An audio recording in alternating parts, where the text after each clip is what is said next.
Un boycott, une coalition. En RDC, l'opposition a tenté de dire non à un changement de constitution.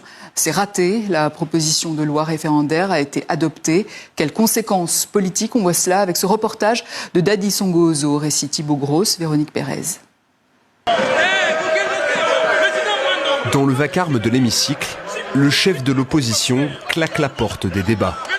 Ce jeudi, l'Assemblée nationale de la RDC examinait un projet fixant les modalités d'organisation d'un référendum, un moyen d'ouvrir la voie à un nouveau mandat du président Félix Tshisekedi, selon ce parti minoritaire.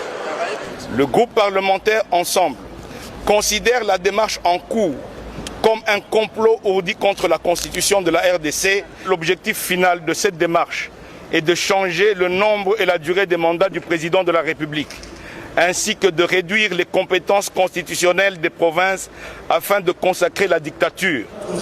Le projet est finalement adopté sans surprise et la majorité se défend de vouloir contourner la Constitution. L'objet de ce texte aujourd'hui, c'est de doter la République d'un texte qui permettrait à notre population souveraine primaire de s'exprimer sur des questions importantes de la vie nationale.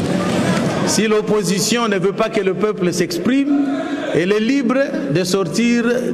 Élu en 2018 puis en 2023, Félix Tshisekedi est aujourd'hui inéligible à un troisième mandat. Mais ces derniers mois, il ne cache pas sa volonté de rester en place, si possible.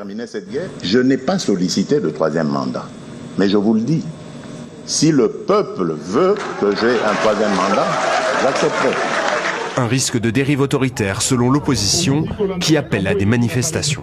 Mercredi 3 juin, nous demandons aux parents de ne pas laisser les enfants à l'école et à eux-mêmes parents de n'aller ni au marché ni au travail.